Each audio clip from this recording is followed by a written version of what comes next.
Better buckle up. Better get the back and neck braces on. Better make sure the crash helmet is on extra snug, 'cause we're going Monster Truckin' USA.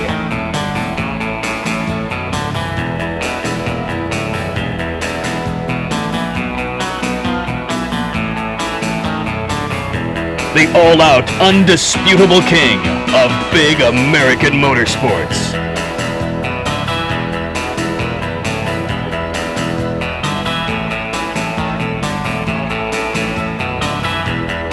From the USA's Iron Heartland come the 6-ton rockets with the 6-foot wheels.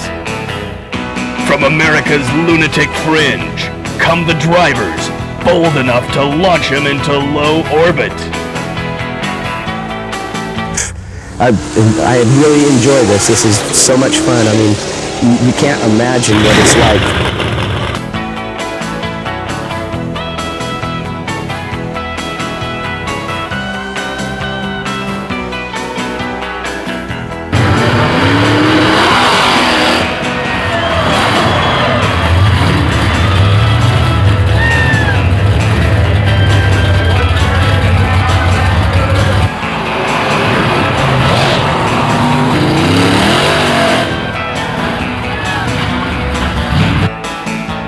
Fire-belching mammoths of steel that are going ballistic.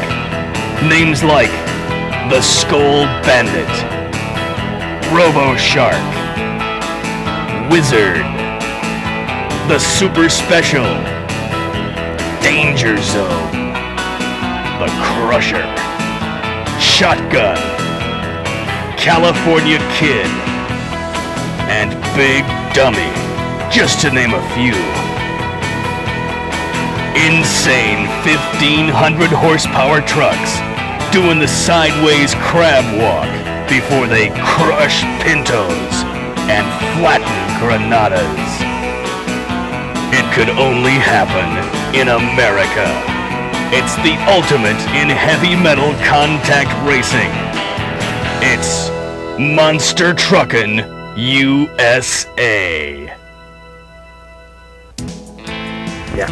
Okay, my name's Danny Woodcock. I'm the youngest brother of Terry Woodcock, and I've been driving monster trucks, racing monster trucks for about 3 years now, except for the short stint when I was in Japan for 8 months, and just got back October, but I do plan on going back, and I decided to get back into racing with my brother here in Bakersfield, and the nickname, Dangerous Dan, came from driving this. Used to have a Toyota, 79 Toyota body on it, and I raced it for about 1.5 years or better, and we got the name Dangerous Toy from a rock and roll band, and we named it Dangerous Toy, and from that came Dangerous Dan. When I'd sign autographs and such, they go, "Are you Dangerous Dan?" And so I said that, I all of a sudden started making myself Dangerous Dan after that.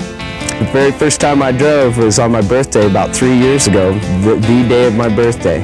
And I'd never driven a monster truck before. He told me hop in it, and that night, that weekend actually, I took second place. I went up against Gravedigger in the finals each night, and I took second place every night. And that was my first time driving. Since then, I've been driving for him, and I love it. I probably won't stop. Yeah, but I've been working with my brother doing this type stuff for, God, we've been doing it for 10 years or better. Yeah. The first time the first time I got airborne, it was like I was afraid to hurt the truck. You can't hurt the truck.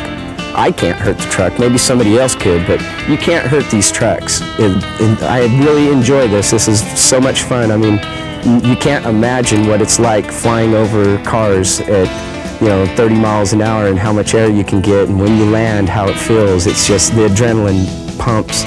Like the very first time I drove, I had butterflies in my stomach, but thereafter it was just like, it's like I could do this forever, and I'd do it for free.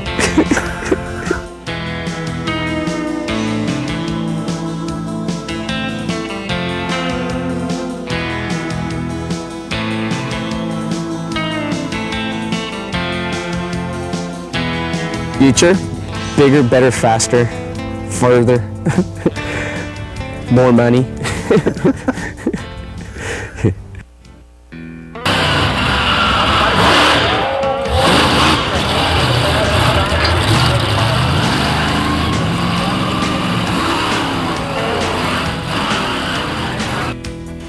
Well, initially, when you're coming up to a set of cars, you get 20, 30 feet from the cars, you can see the cars. But you start hitting 15, 10 feet to the cars, you lose sight.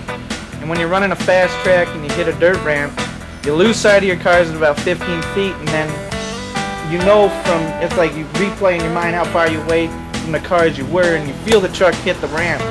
So you're in the air, and I can honestly tell you, I don't know about other drivers, but when I hit the air, I'm not looking out the window at any particular thing. I'm driving all by feel. And I've had times where the truck's gone up and then just starts setting sideways. Well, you're holding onto the steering wheel with both hands. You're strapped in the seat, so you're going to move whichever way the truck moves. And when it sinks down on one side and it hits down so hard that you feel the front tire give way, and it debeads and it goes flat and the truck swings like this, you know, that's pretty wild.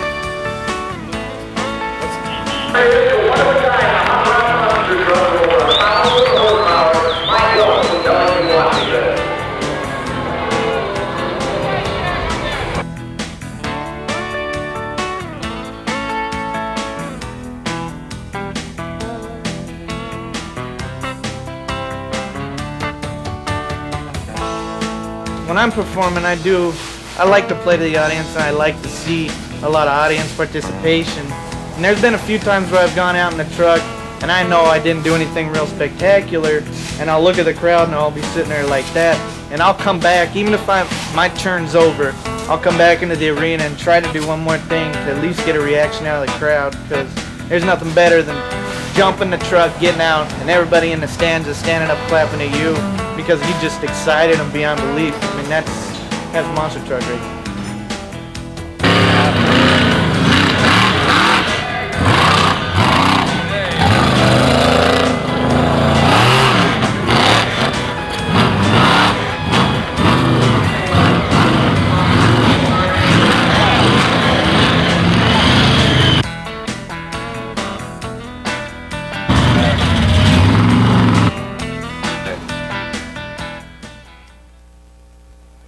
Yeah.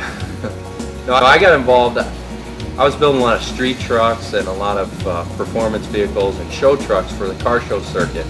And we had an idea one year after seeing a monster truck about 12 years ago of building a monster truck. So somebody came to me, Seth Dalton, and said, hey, what do you think? You want to try and build a monster truck? So, you know, I took it on as a challenge.